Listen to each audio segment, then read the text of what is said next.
Christy നല്ല മോനാ. നീ ഇപ്പോഴും തള്ളല് നിർത്തിയിട്ടില്ല അല്ലെ? ഇങ്ങനെ കയ്യോടെ പൊക്കുന്നു കരുതിയില്ല അല്ലെ? നിന്നെ കണ്ടൊരു സർപ്രൈസ് തരാൻ ഇരിക്കുകയായിരുന്നു, പക്ഷെ ഇവിടെ വെച്ച് കാണുന്നു കരുതിയില്ല. പോട്ടടാ, നമുക്ക് ഈ ധ്യാനമൊക്കെ കഴിഞ്ഞ് കൂടാം. ഓക്കെ. ചിമ്മി, അപ്പൊ വീട്ടിലുള്ളതാരാ? എനിക്കറിയില്ല. അറിയില്ലെന്നോ? നീ എല്ലാവരെ കൊണ്ടുവന്നേ? ഒന്നേ ഞാൻ പറഞ്ഞതാ. ഒന്നും മിണ്ടാതിരിക്കും മമ്മി. കർത്താവേ, എന്റെ കൊച്ച് അവന്റെ കൂടെ ഒറ്റയ്ക്ക് ഒന്ന് വിളിച്ചു നോക്കണം. ക്രിസ്റ്റി. ക്രിസ്റ്റിയന ലോക് മിക്കായ,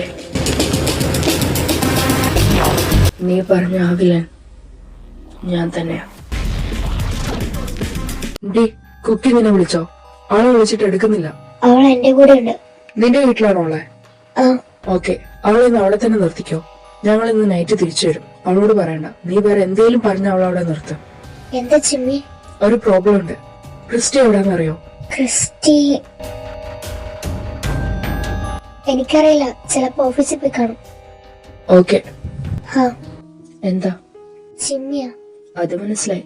അവനെന്താ പറഞ്ഞേന്നു? അത് കുക്കിന്ന് എന്റെ വീട്ടിൽ നിർത്താൻ പറഞ്ഞു. അവർ ഇന്ന് നൈറ്റ് തന്നെ തിരിച്ചെത്തും. അവളോട് പറയണ്ട പറഞ്ഞു. പിന്നെ താൻ എവിടെയാണെന്നും ചോദിച്ചു. അപ്പോ അവളുടെ ഹസ്ബൻഡ് താനാണോ? എന്തിനായിരുന്നു ആ പാവത്തിന് അത്രയൊക്കെ ദ്രോഹിച്ചതും പോരാഞ്ഞ് അവളുടെ പുറകെ തന്നെ വന്നു കൂടിയത് എന്തിനാ? താൻ അതൊക്കെ ചെയ്തെന്ന് എനിക്ക് വിശ്വസിക്കാൻ പറ്റുന്നില്ല. അവള് പറഞ്ഞതിന്റെയും തന്റെ വരവിന്റെ ഇടയിൽ വേറെ എന്തൊക്കെയോ ഉണ്ട്.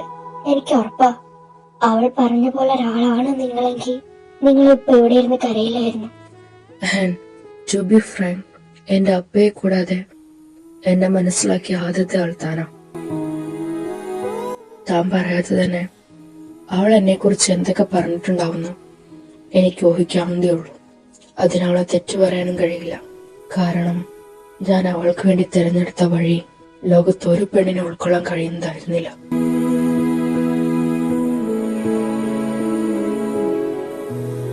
Mumbai, the city of dreams. ആ മായാനഗരിയിലേക്ക് ഒരുപാട് സ്വപ്നങ്ങളുമായി വന്ന ഒരു പെൺകുട്ടി. എന്നാൽ അവൾ കണ്ടതും കേട്ടതുമല്ലാത്ത ഒരു മുഖം കൂടെ ആ നഗരത്തിനുണ്ടായിരുന്നു. 1970-കൾ മുതൽ ആ സ്വപ്ന നഗരയിലേക്ക് ഇന്ത്യയുടെ വിവിധ ഭാഗങ്ങളിൽ നിന്നും ചങ്കൂറ്റം കൊണ്ടും കൈകരുത്തുകൊണ്ടും സ്വന്തമായ ഒരു സാമ്രാജ്യം പടുത്തുയർത്താൻ ഒത്തിരി പേർ വന്നു. അതിന്റെ അവസാന കണ്ണുകളിൽ ഒന്നാണ് ഞാൻ. തലമുറകളായി കൈമാറ്റം ചെയ്തു വരുന്ന അധികാരവും അഹന്തയും എന്റെ കൈകളിലുമെത്തി. കൂടെ ഏത് നിമിഷവും എന്റെ ജീവൻ കൊത്തിപ്പറിക്കാൻ കാത്തിരിക്കുന്ന ശത്രുക്കളും. ലഹരികളുടെയും രക്തത്തിന്റെയും മനമടിപ്പിക്കുന്ന ഗന്ധത്തിനിടയിലേക്ക് പുതിയൊരു ഗന്ധം.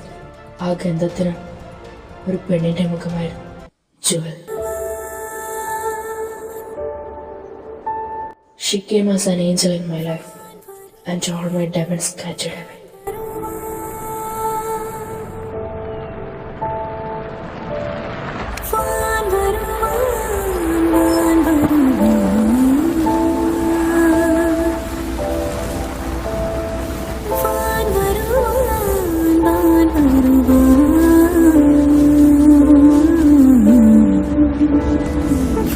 She could turn an angel to demon and a demon into angel. I was that demon. എന്റെ യാത്രകൾക്കിടയിൽ പലപ്പോഴായി ഞാൻ അവളെ കണ്ടിട്ടുണ്ട്. ചിലപ്പോഴൊക്കെ അവളെ കാണാനായി ഓരോ യാത്രകൾ. അവൾ അങ്ങനെ എനിക്ക് ചുറ്റും പാറി പറന്നു നടന്നു.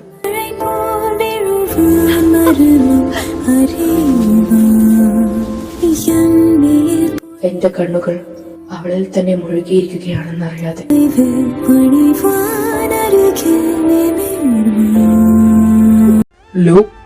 നിനക്കെന്താ ഒരു ചേഞ്ച് ഉണ്ടല്ലോ? I saw an angel, Dad. ശരിക്കും? ആരാ ആള്? ഒരു കോളേജ് സ്റ്റുഡന്റ്, മലയാളിയാ. But she likes panipuri a lot. ആഹാ, എന്താ പേര്?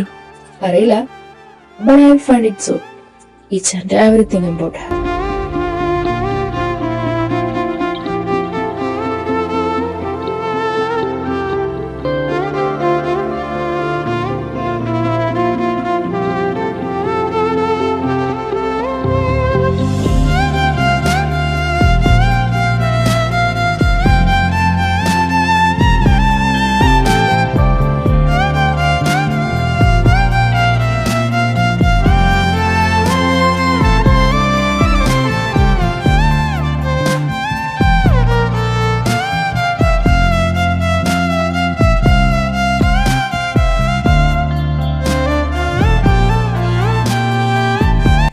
was an angel craving chance. And I was a demon seeking peace. It was her. എന്റെ ഉള്ളിലെ അഗ്നി അണയ്ക്കാൻ അവളുടെ ഒരു ചിരി തന്നെ ധാരാളമായി. ഞാൻ എന്റെ ആൾക്കാർ വഴി അവളുടെ ഡീറ്റെയിൽസ് എടുത്തു. പപ്പ ആ സമയം മലേഷ്യയിലായിരുന്നു. അവളോടൊന്ന് സംസാരിക്കാനുള്ള അടങ്ങാത്ത ആഗ്രഹമുണ്ടായിരുന്നു എന്റെ ഉള്ളിൽ. ബട്ട് ഞാൻ ഒരിക്കലും കേൾക്കാൻ ആഗ്രഹിക്കാത്ത ഒന്നും എനിക്കന്ന് കേൾക്കേണ്ടി വന്നു. Which destroyed both my life and hers.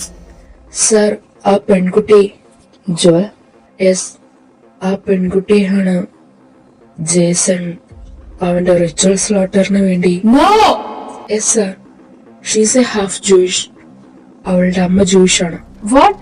അവളുടെ ഡീറ്റെയിൽസ് എടുത്തപ്പോ അതിലത് ഉണ്ടായിരുന്നില്ലല്ലോ. അവരത് മറച്ചു വെച്ചതായിരിക്കാം, അല്ലെങ്കിൽ പിന്നീട് RC ആയതായിരിക്കാം. നമുക്ക് കിട്ടിയ ഡീറ്റെയിൽസിൽ അവർ കുടുംബത്തോടെ RC ആണ്. ജേസൺ നാളെ രാത്രി അവൻ അവളെ ബലി കൊടുക്കും. Jason!